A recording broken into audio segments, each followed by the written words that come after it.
namatu birrii sii kennina siin jeemo si sossobammoo si dirqammoo takka hoo namatu waa'ee gaa'ilaa si fuudhaa islaamee siin jeemo takka dirqiidhaan si wanta godhanii moo fadha keeti. Lakki dhugaa dubbachuuf yaani nama tokko wajjiniin iyyuu naasofne akkasuma hiriyoota amantaa islaamaa hordofan illee hin qabu. Ana hiriyoonni koo akka jiranitti kiristaana duwwaadha. Namumti waa'ee amantaa islaamummaa kottu islaama ta'ii birrii sii kennina akkasumallee si fuuna namni jedhe siin jiru jechuudhaani. Ijoollee islaamaa hiriyoota hin qabu. Kasi sossobee fi namni si dirqee siin jiru jechuudha. Hin jiru. Ofuma kiyyaaf baradhee ofuma kiyyaaf gaafillee gaafadhee dhugaas nan dhabee akkasumallee gaafiis ofuma kiyyaa gaafachaan ture malee namaanis hin mari'annee namni kottu islaama ta'e naan jedhe siin jiru. Okay, bareedaadha. Yesuus Kiristoos islaamni akkitti amanutti haqaan gabbaramaan rabbii tokkicha hin dhalanne kan duune sanii je'eeti amana. Yesuus immoo ergamaa rabbii ka Israa'el qofatti ergame je'eeti amana. Waan kana hubattee osoo hin seenin. Yaani warra akka hoolotaa karaarraa badanii saba Israa'el qofaaf hin ergamedha. Islaamni illee inni ergamaa rabbii ka Israa'el qofatti ergame je'eeti amana. Rabbiin ilmas hin dhalatullee Yesuusis ilma rabbiitii miti. Ka rabbiin uume uumamaadha je'eeti amana. Islaamni kanas hubatte. Waddeera. Ergamaan xumuraa goolabbii Nabi Muhammad sallallahu alaihi wasallam ergamaa xumuraa goolabbiiti. Isa hordofna. Qaama biraa takka illee nuti ka hordofnu hin qabnu jennee amanna. Islaamni waan kanallee hubattee. Waddeera. Akka Yesuus hin du'in akka ulii gaddeebi'ee du'uu taa'us hubatteemi. Hubaddeera. Maashaallah. Barakadhu. Rabbi si haa barakachiisu. Ustaazatti fufa. Ani irraa fixadheera. Allahu akbar. Falillaa lam galalni kan rabbiiti. Kaboontu waliin fide. Namni yoo waa gartee dubbise gartee wangeeluma kana yoo dubbiste dhugaa gartee dhugaan siif gala. Eenyummaan Yesuus Waaqayyoon tokkichi isa kami karaanis dhugaan jedhamsan si gala. Yesuus nuti karaa miti jechaan turre. Yesuus dhugaan barsiisu jechaan turre. Karaa Waaqayyoon barsiisu jechaan turre. Yesuus yaa sabaa gartee nuuf Waaqayyuma tokko jira jedha. Phaawulos illee Waaqayyuma tokko jira jedhan. Yesuus Sillaaseen barsiifne. Yesuus Waaqayyo abbaan kadhadhaa jedha. Cufa gartee kanuma akkuma baleetiin teenye jette sabboontuun dhageessan Yesuus guyyuma tokko biyya lafaa kanatti ani waaqana waaqessaa kan jiru hin jiru. Yoo kan jiraatu yoo kan siffidan keessaanillee siffidan taate nallee fuudhi waliin deemna gartee sabboontu tole waliin deemna. Jechaan ture nan dhabe. Saniif hin jiru. Gara shahaadaa deemna. Shahaadaa jechuun gartee dhuga bahu waan tokko dhugoomsu jechuudha.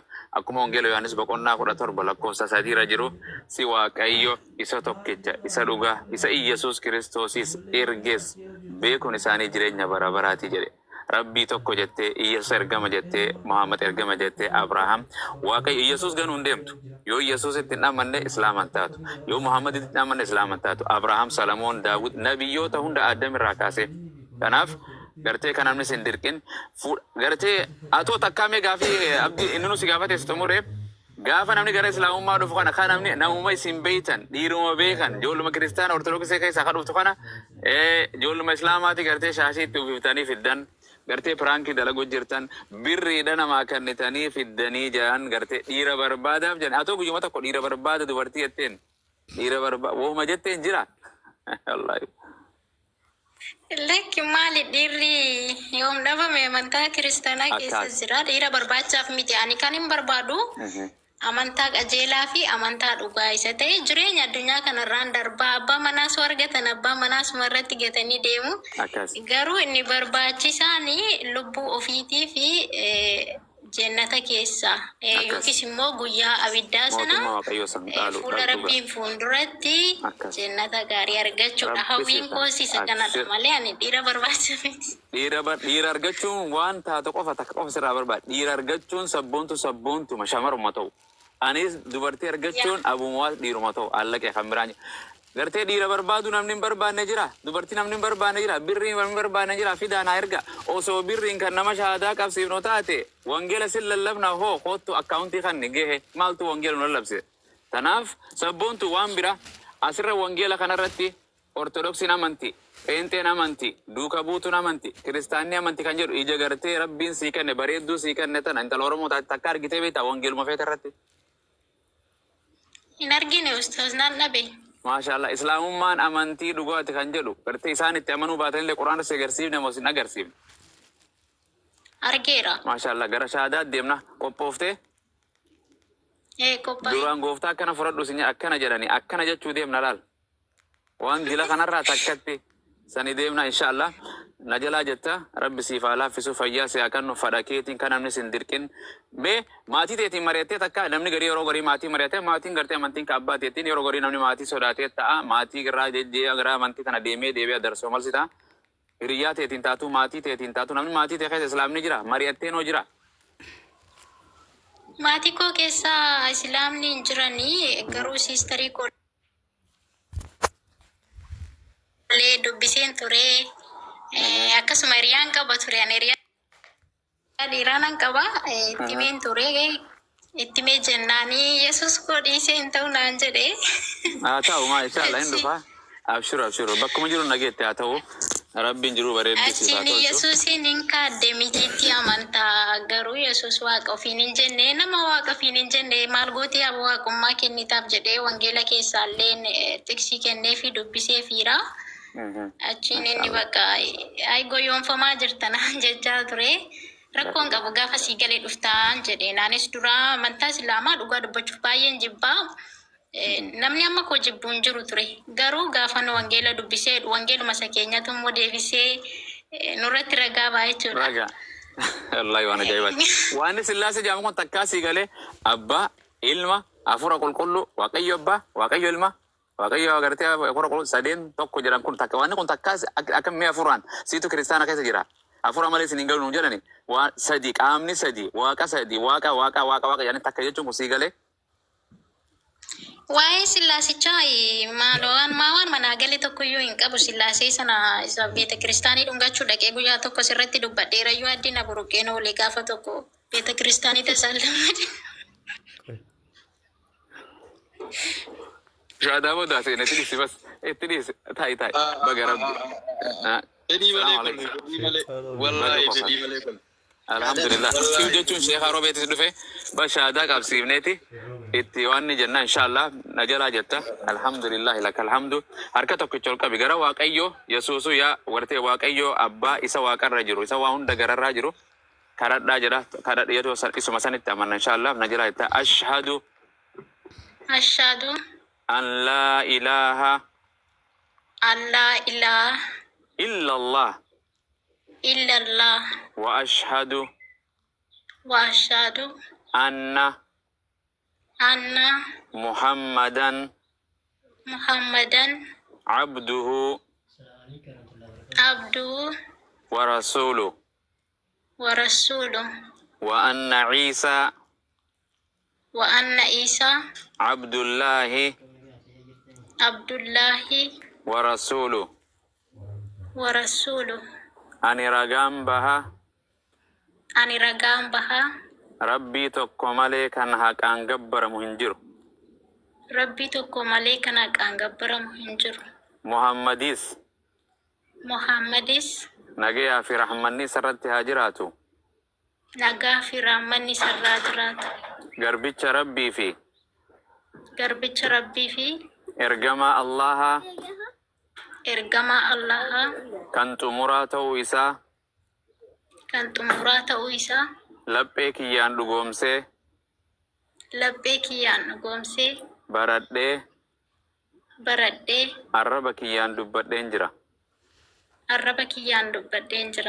Iisaa yookiin Yesuus Kiristoos nageenyi Rabbii isarratti haa jiraatu. Rabbiis miti ilma Rabbiis miti aboo waaqummaas akka hin qabne baradhee dhugoomsee ergamaa Rabbii fi garbicha Rabbii akka ta'e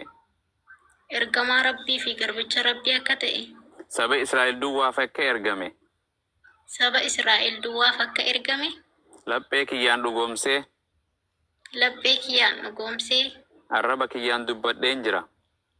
arraba kiyyaan dubbadheen jira. Jannannis ni jira jeenaan amana. Jannannis ni jira jedhee nan amana. Ibiddinis ni jira jeenaan amana. Ibiddis ni jira jedhee nan amana. Guyyaan firdii yookaan guyyaan xumuraas Guyyaan firdii yookiin guyyaan xumuraas ni dhufa jeenaan amana.